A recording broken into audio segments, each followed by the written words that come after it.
bahwa kami dari pemerintah daerah memutuskan bahwa bangunan gedung yang difungsikan sebagai tempat ibadah JAI dihentikan secara tetap dan kami selaku umat Muslim Kalimantan Barat menolak dengan tegas aliran sesat yang bernama Ahmadiyah.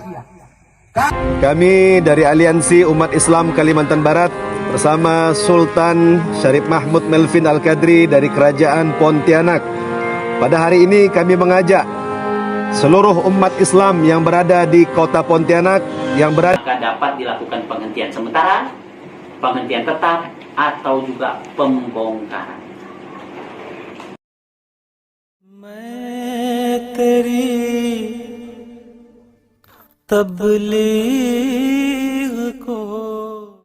Bismillahirrahmanirrahim. Assalamualaikum warahmatullahi wabarakatuh. Sahabat pecinta Islam damai dan pecinta NKRI, saya telah menyampaikan fatwa MUI selama ini telah dijadikan alat legitimasi kelompok-kelompok Islam intoleran radikal melakukan persekusi, intimidasi, dan anarkisme atau kekerasan terhadap Ahmadiyah. Saya juga telah menyampaikan MUI tidak pernah tabayun terhadap Ahmadiyah sebelum menjatuhkan fatwa sesatnya, baik fatwa 1980 maupun fatwa 2005. Fatwa MUI 2005, Ahmadiyah berada di luar Islam, sesat dan menyesatkan, serta orang yang mengikutinya adalah murtad atau keluar dari Islam, diputuskan setelah MUI melakukan studi kepustakaan atas karya Hadrat Mirza Ghulam Ahmad. Itu pun MUI memahami karya-karya Hadrat Mirza Ghulam Ahmad menurut cara paham MUI, bukan menurut cara paham Hadrat Mirza Ghulam Ahmad pendiri Ahmadiyah. Implikasinya Ahmadiyah ada dua versi, ada Ahmadiyah versi MUI dan ada Ahmadiyah versi Ahmadiyah. Seperti apakah Ahmadiyah versi MUI dan Ahmadiyah versi Ahmadiyah itu? Anda mungkin sudah tidak sabar mendengarnya. Mari kita bahas bersama-sama.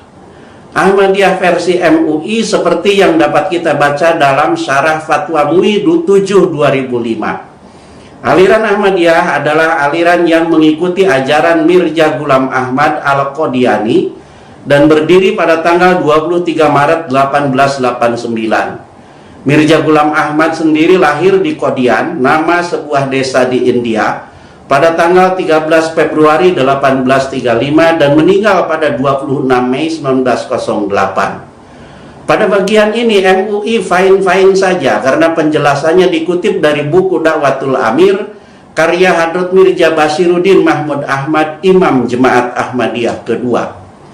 Lanjut, pada awalnya tahun 1882 Mirza Ghulam Ahmad mengaku sebagai mujadid atau reformer. Namun pada tanggal 4 Maret 1889 Mirza Ghulam Ahmad mengaku dan mengumumkan dirinya menerima wahyu langsung dari Tuhan yang menunjuknya sebagai Al-Mahdi Al-Ma'hud atau Imam Mahdi yang dijanjikan, dan agar umat Islam berbaiat kepadanya.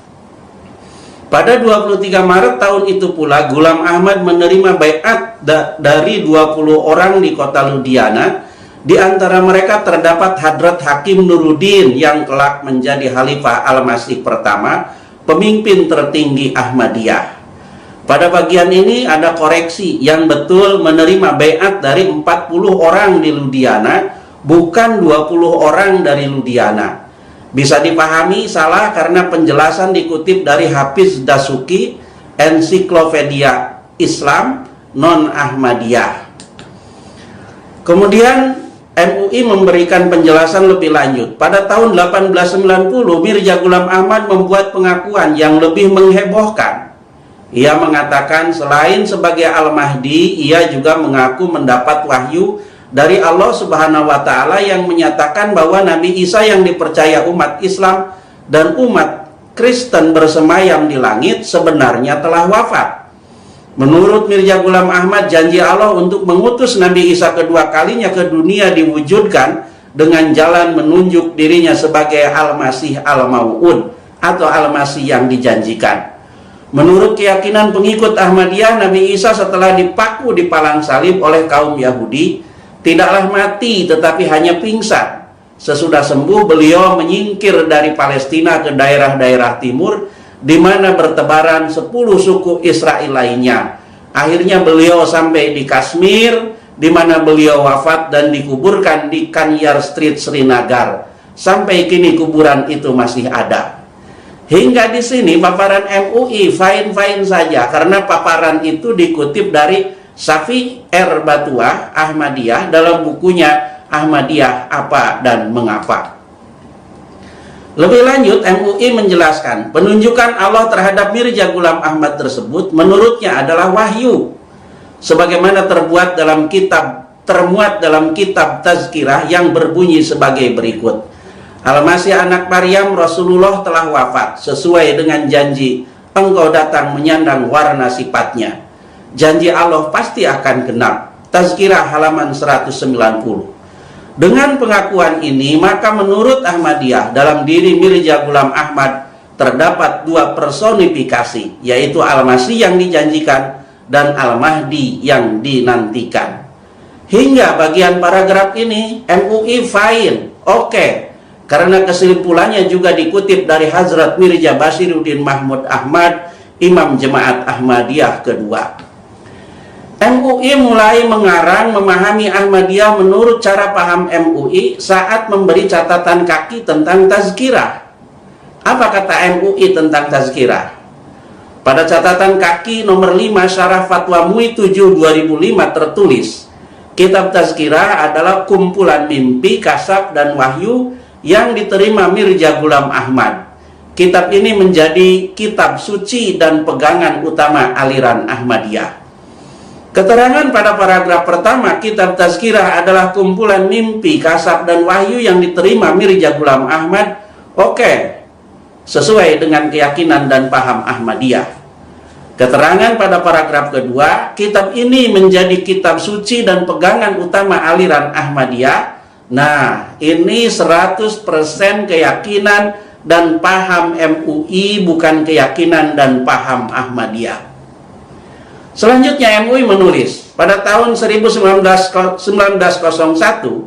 Mirza Ghulam Ahmad mengaku dirinya diangkat oleh Allah sebagai Nabi dan Rasul.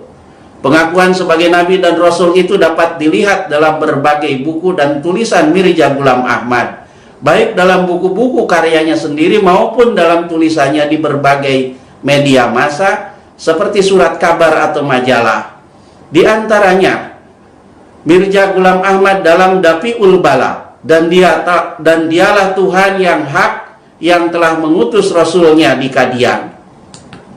Mirza Ghulam Ahmad dalam Hakikat Al-Wahyi, demi diriku yang ada di tangannya sesungguhnya dia telah mengutusku dan menyebutku sebagai Nabi.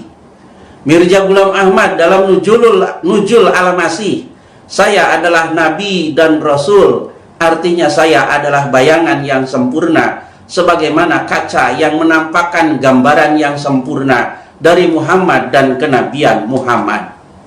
Mirza Ghulam Ahmad dalam Quran Ahbar Am tanggal 26 Mei 1908, tepat pada hari kewafatannya, saya adalah seorang nabi sebagaimana telah ditetapkan Allah. Sekiranya saya menolaknya, saya akan berdosa. Jika Allah menyebutku nabi, maka bagaimana mungkin aku menolaknya? Dan saya akan tetap meyakini ini hingga saya meninggal dunia. Mulai dari sini MUI memahami pernyataan-pernyataan dan pengakuan Hadrat Mirza Ghulam Ahmad, pendiri Ahmadiyah, menurut cara paham MUI. Pengakuan Hadrat Mirza Ghulam Ahmad sebagai nabi dipahami MUI sebagai nabi yang berdiri sendiri, mustakil, independen, terpisah dari Islam dan Nabi Muhammad SAW, punya kitab suci sendiri, kalimat syahadat sendiri, dan kiblat sendiri seperti para nabi sebelum Nabi Muhammad SAW. Tanpa tabayun, MUI pun menyatakan, berdasarkan bukti-bukti ajaran Ahmadiyah sebagaimana tertuang dalam berbagai literatur karya Mirza Ghulam Ahmad dan para tokoh pengikutnya, serta setelah mengkaji ayat-ayat Al-Quran dan hadis serta ijma ulama, maka MUI menetapkan fatwa aliran Ahmadiyah baik Qadiani ataupun Lahore sebagai keluar dari Islam sesat dan menyesatkan. Fatwa MUI kemudian diikuti dengan narasi Ahmadiyah tidak meyakini Nabi Muhammad SAW sebagai khotaman nabiyyin atau nabi terakhir. Ahmadiyah punya nabi baru ke-26 bernama Mirza Ghulam Ahmad. Ahmadiyah punya kalimat syahadat baru 3 kalimat bukan 2 kalimat. Ahmadiyah punya kitab suci baru bernama Tazkirah. Ahmadiyah punya kiblat baru Kadian India bukan Mekah Al-Mukarramah. Fatwa dan narasi MUI ini berhasil membentuk opini publik tanah air. Siapapun dan kapanpun, mungkin juga termasuk Anda, mendengar nama Ahmadiyah, maka asosiasinya langsung tertuju kepada aliran sesat, bukan Islam, tidak mengaku Nabi Muhammad SAW sebagai nabi terakhir, punya nabi baru, kitab suci baru, kalimat syahadat baru, dan kiblat baru. Untuk Ahmadiyah yang dinarasikan MUI ini, saya lebih suka menyebutnya sebagai Ahmadiyah versi MUI, karena yang menarasikan dan mempropagandakan Ahmadiyah seperti itu adalah MUI. Fatwa dan narasi MUI ibarat minyak bensin menyiram api. Tidak hanya berhasil membentuk opini publik, Ahmadiyah bukan Islam, sesat dan menyesatkan, tidak mengakui Nabi Muhammad sebagai khotamun nabiyyin atau nabi terakhir, punya nabi baru, kalimat syahadat baru, kitab suci baru, dan kiblat baru, tetapi juga berhasil membakar emosi dan sikap antipati umat Islam terhadap Ahmadiyah. Dari kawula hingga raja, dari awam hingga ulama, dari rakyat hingga pejabat, seperti yang kita lihat dalam rekaman video di muka tadi. Maka, tak heran, sejak fatwa MUI 2005, eskalasi penentangan terhadap Ahmadiyah tak pernah kunjung reda, tetapi justru terus meningkat. Dari demo tolak dan tutup markas Ahmadiyah Indonesia di Kemang, Parung, Bogor 2005, kasus pengusiran Ahmadiyah ke Tapang, Lombok Barat 2006, demo Kepung Istana tuntut Presiden SBY bubarkan Ahmadiyah 2008, pembakaran Masjid Ahmadiyah Parakan Salak Sukabumi 2008, pembunuhan 3 warga Ahmadiyah Cikesik, Pandeglang, Banten 2011, hingga penghentian paksa pembangunan Masjid Ahmadiyah Nyalindung, Garut, Mei 2021, perusakan atau perobohan Masjid Ahmadiyah Sintang, Kalbar, September 2021, dan penyegelan kembali Masjid Ahmadiyah Depok, Oktober 2021 yang baru lalu. Benar, Hadrat Mirza Ghulam Ahmad, pendiri Ahmadiyah, memproklamirkan diri sebagai nabi, sebagaimana pernyataannya dikutip MUI. Tetapi Hadrat Mirza Ghulam Ahmad menolak disebut nabi dalam arti seperti yang dipahami MUI, yakni sebagai nabi yang berdiri sendiri, mustakil, independen, terpisah dari Islam dan Nabi Muhammad SAW, punya kitab suci sendiri, kalimat syahadat sendiri, dan kiblat sendiri. Mari kita simak bersama-sama pernyataan dan pengakuan Hadrat Mirza Ghulam Ahmad. Tuduhan yang dilemparkan kepada saya ialah bentuk kenabian yang saya akui buat diri saya, menyebabkan saya keluar dari Islam.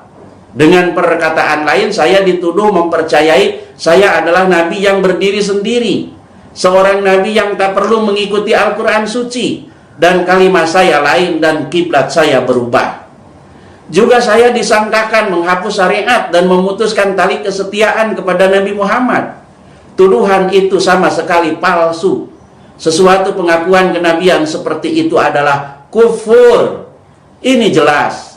Bukan hanya kini, tetapi dari sejak permulaan sekali saya selalu mengemukakan dalam buku-buku saya. Saya tidak mengakui kenabian seperti itu untuk saya. Itu sama sekali adalah tuduhan kosong dan suatu cercaan terhadap saya. Keadaan sebenarnya hanyalah ini. Bila saya menyebutkan diri saya seorang nabi, saya maksudkan hanya bahwa Allah berbicara dengan saya, dan dia bercakap-cakap dengan saya, dan menerima pengabdian saya, dan mewahyukan kepada saya hal-hal gaib, dan membukakan kepada saya rahasia-rahasia yang berhubungan dengan masa datang, dan yang tidak akan dia bukakan kepada seseorang yang tidak dia cintai dan dekat kepadanya. Sesungguhnya dia mengangkat saya sebagai nabi dalam arti itu. Ini di dalam kitab Ahbari Am 26 Mei 1908. Pendiri Ahmadiyah tidak hanya menolak disebut nabi yang berdiri sendiri, terpisah dari Islam dan Nabi Muhammad SAW, tetapi juga beliau mencela orang yang mengaku jadi nabi seperti itu. Beliau mengatakan akidah kami adalah seorang yang mendakwakan kenabian secara hakiki dan melepaskan dirinya dari karunia atau berkat-berkat Rasulullah SAW, serta memisahkan diri dari mata air suci itu. Lalu dia ingin secara langsung menjadi Nabi Allah, berarti dia itu sesat dan tidak beragama, dan tidak disangsikan lagi dia adalah saudara bagi Musailamah Al-Kazab. Ini dalam Anjami Atam catatan kaki halaman 2728. Dan beliau mengatakan lagi, barang siapa berkata sesudah Rasulullah SAW, aku adalah Nabi dan Rasul dalam makna hakiki, sedangkan dia berdusta dan dia meninggalkan Al-Quran serta hukum-hukum syariat yang mulia atau Al-Quran, berarti dia kafir dan pendusta. Sama dalam Anjami Atam. Dan beliau mengatakan lagi, pencari keadilan hendaknya ingat, saya tidak pernah pada waktu kapanpun mendakwakan kenabian atau kerasulan secara hakiki. Dan beliau lagi mengatakan, berkali-kali saya katakan, kata mursil atau rasul atau nabi yang terdapat di dalam ilham-ilham itu mengenai diri saya, itu bukanlah dalam makna-makna hakiki. Ini dalam kitab Anjami Atam catatan kaki halaman 2728. Inilah sekilas perbedaan Ahmadiyah versi MUI dan Ahmadiyah versi Ahmadiyah. Dalam pandangan kami Ahmadiyah versi Ahmadiyah versi MUI itu memang sesat dan menyesatkan dan wajib ditolak. Wajar jika pemerintah Republik Indonesia menerbitkan SKB melarang Ahmadiyah versi MUI menyebarkan paham yang mengakui adanya lagi Nabi dengan segala ajarannya setelah Nabi Muhammad SAW. Sayangnya SKB itu ditujukan kepada Ahmadiyah versi Ahmadiyah, dalam hal ini Jemaat Ahmadiyah Indonesia, bukan kepada Ahmadiyah versi MUI yang dipropagandakan MUI. Jelas sampai di sini? Kalau belum jelas, nanti saya urai lagi pada Ahmadiyah versi MUI dan Ahmadiyah versi Ahmadiyah bagian 3 dengan judul The Real Ahmadiyah, insya Allah. Wassalamu ala mani taba'al huda. Wassalamualaikum warahmatullahi wabarakatuh. Azim Indonesia,